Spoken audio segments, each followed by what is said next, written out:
வணக்கம் நண்பர்களே. இப்போ உங்கள் முன்னாடி தெரிகிற இந்த இமேஜில் யார் ரியல் பணக்காரங்க அப்படின்னு நீங்கள் நினைக்கிறீங்களோ அதை கமெண்ட்டில் சொல்லுங்கள். என்ன ஆன்சர்னு வீடியோவோட எண்டில் உங்களுக்கே தெரியும். Welcome to Kuralulagam. இது the psychology of money book சீரியஸோட அடுத்த சாப்டர் 9, காட்சிக்கு வராததே வெற்றி.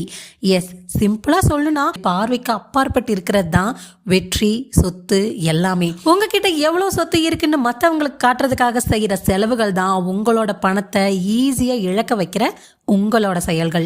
ஆத்தர் மார்கன் ஹோசல் இப்படி சொல்றாரு.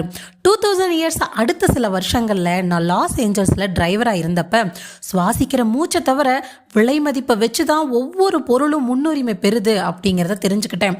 ஒரு ஃபெராரி கார் உங்கள் பக்கத்தில் வந்து நிற்குதுன்னு வைங்க, அதை நீங்கள் அவ்வளோவா பொருட்படுத்தலைன்னாலும் இந்த காரை ஓட்டுறவர் உண்மையிலே பெரிய பணக்காரர் போல அப்படிங்கிற நினப்பு தான் உங்கள் மனசுக்குள்ளே வரும். மிடில் கிளாஸ் பேக்ரவுண்டில் இருப்பாங்க, ஆனால் சொசைட்டியில் நம்மளும் ஒரு கெத்தான ஆளு தான், ரிச் தான் அப்படின்னு காமிக்கிறக்காகவே தன்னோட இன்கம்ல பெரும் பகுதியை தன்னோட காருக்காக செலவழிப்பாங்க. அப்படி ஒருத்தரை எனக்கு தெரியும்னு ஆத்தர் சொல்றாரு. அவர் பேரு ரோஜர். அவர் என்ன ஒர்க் பண்றாருன்னு தெரியல, பட் அவர் எப்பயுமே போர்ஷ் கார்ல தான் வருவாரு. அதுவும் மற்றவங்க வாயை பழக்கிற அளவுக்கு கிராண்டான கார். ஆனா ஒரு நாள் பழைய ஹோண்டா வண்டியில வந்தாரு. கண்டினியூவா 2 வாரமாவும் அதுலயே தான் வந்தாரு. உங்க போர்ஷ் வண்டிக்கு என்னாச்சு அப்படின்னு நான் கேட்டேன். கார் லோன் டியூவை கரெக்டாக கட்ட முடியாததால பேங்க்காரங்க அதை பறிமுதல் பண்ணிட்டாங்க அப்படின்னு சொன்னார். அதை சொல்லும்போது அவர் முகத்தில் எந்த ஒரு வெட்கமும் இல்லை. ஏதோ கேமில் ஒரு நெக்ஸ்ட் லெவல் அப்படிங்கிற மாதிரி சொல்லிட்டு போயிட்டாரு. காஸ்ட்லியான 50 lakh காரை ஓட்டுறவங்க வேணும்னா பணக்காரர் மாதிரி தெரியலாம், பட் அவங்க கிட்ட முன்னாடி இருந்த செல்வத்தில் இருந்து 50 லட்சம் குறைவான செல்வமோ அல்லது கூட ஒரு 10-20 லட்சம் கடனாக கூட சேர்ந்துருக்கும். எதை நம்ம கண்ணால் பார்க்குறோமோ அதை மட்டும் வச்சு தான் ஒருத்தரோட செல்வத்தை நம்ம வேல்யூ பண்ற பழக்கம் நம்ம கிட்ட இருக்கு. ஏன்னா நம்ம ஜட்ஜ் பண்றதுக்கு அந்த ஒன்று தானே இருக்கு. பிகாஸ் மக்களோட பேங்க் அக்கௌண்ட்ல எவ்வளோ பேலன்ஸ் இருக்கு அப்படிங்கிறதையோ இல்லை இன்வெஸ்ட்மெண்ட் டீட்டெயில்ஸையோ நம்மளால பார்க்க முடியாது. ஸோ வண்டிகள், வீடு, இன்ஸ்டா இதுலையெல்லாம் அவங்க போடுற போஸ்ட் மாதிரியான புறத்தோற்றங்களை மட்டும் வச்சுதான் ஒருத்தரோட சொத்தையும் அவங்களோட பேக்ரவுண்டையும் நம்ம ஜட்ஜ் பண்றோம். மக்கள் இந்த மாதிரி என்கிட்ட இவ்வளோ பணம் சொத்து இருக்கு, ஹாப்பியான லைஃப் தான் நான் வாழ்றேன் அப்படின்னு போலித்தனமா காட்டிக்க இந்த மாதிரியான சோஷியல் மீடியா பிளாட்ஃபார்ம் அவங்களுக்கு ஹெல்ப் பண்ணுது. பட் ஃபேக்ட் இதுதான், செல்வங்கிறது நீங்க பார்க்காதது, கண்ணுக்கு தெரியாதது. உங்களோட சொத்துங்கிறது வாங்காத வாகனங்கள்ல இருக்கு, வாங்கி குவிக்காத வைரங்கள்லையும் அணியாத வாட்சஸ்லையும் வாங்கி குவிக்காத ட்ரெஸ்ஸஸ்லையும் இருக்குது.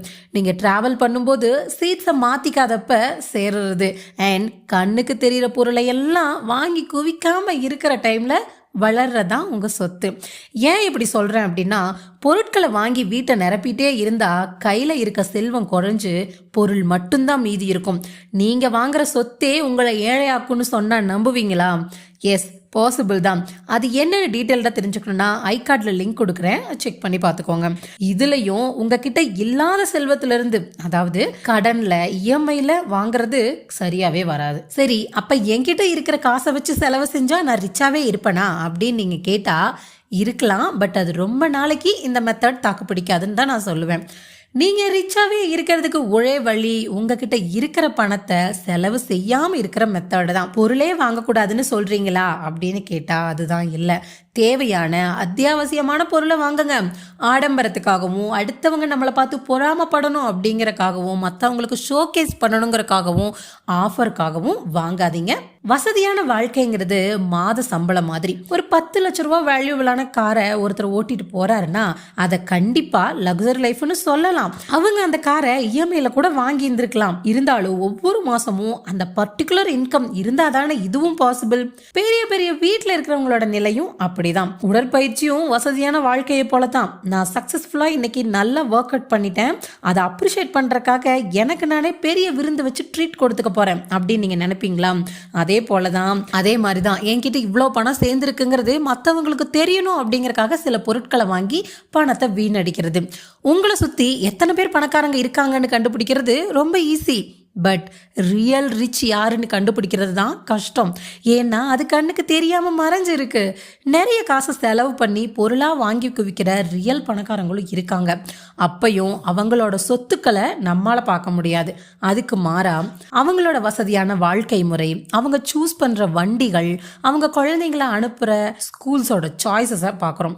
அவங்களோட சேவிங்ஸையும் ரிட்டையர்மெண்ட் பிளானையும் இன்வெஸ்ட்மெண்ட் டீட்டெயிலையும் நம்ம பார்க்கறதே இல்லை. ரொனால்ட் ரீட் பற்றி ஃபர்ஸ்ட் சாப்டர்லேயே நம்ம பார்த்தோம்.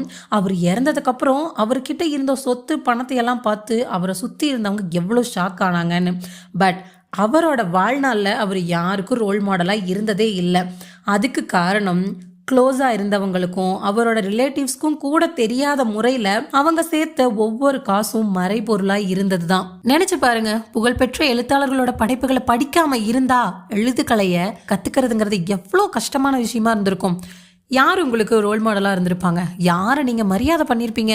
யாரோட நுணுக்கமான நோட்ஸையும் ட்ரிக்ஸையும் நீங்கள் கடைபிடிச்சிருப்பீங்க? இத்தகைய ஹெல்ப் எதுவுமே இல்லாமல் நாம் கற்றுக்க வேண்டிய ஒன்று கஷ்டமாக இருந்தால் அதை நம்ம கற்றுக்க ட்ரை பண்ணும்போது இன்னும் கஷ்டமாக மாறிடும். நம்மளால் எதெல்லாம் கண்ணால் பார்க்க முடியலையோ அதை கற்றுக்கிறது கஷ்டமான விஷயந்தான். நேரில் பார்க்கும்போது ரொம்ப சாதாரணமாக தெரிஞ்சாலும் உண்மையிலேயே அவங்க பெரிய பணக்காரங்களாக தான் இருப்பாங்க. அண்ட் நேரில் பார்க்கும்போது ரொம்ப பணக்காரவங்களாக இருந்தாலும் உண்மையிலேயே திவாலாக போகிற நிலையில இருக்கிறவங்களாகவும் இருப்பாங்க. இந்த உலகம் இந்த ரெண்டு பேரையும் கொண்டது தான். மற்றவங்களை நீங்கள் எடை போடும் போதும் உங்களோட இலக்குகளை நீங்கள் சூஸ் பண்ணும் போதும் இதை நீங்கள் கண்டிப்பாக ஞாபகத்தில் வச்சுக்கணும். நம்ம ஃபஸ்ட்டு கேட்ட கொஷனுக்கு ஆன்சர் என்னன்னு இப்போ உங்களுக்கு புரிஞ்சிருக்கும்னு நினைக்கிறேன். இதுதான் அந்த ஆன்சர். இந்த வீடியோ உங்களுக்கு பிடிச்சிருந்ததுன்னா மறக்காமல் லைக் பண்ணுங்கள், கமெண்ட் பண்ணுங்கள், உங்கள் ஃப்ரெண்ட்ஸ் ஷேர் பண்ணுங்கள். நம்ம சேனலை சப்ஸ்கிரைப் பண்ணிவிட்டு பெல் பட்டனை கிளிக் பண்ணிக்கோங்க. தேங்க்யூ.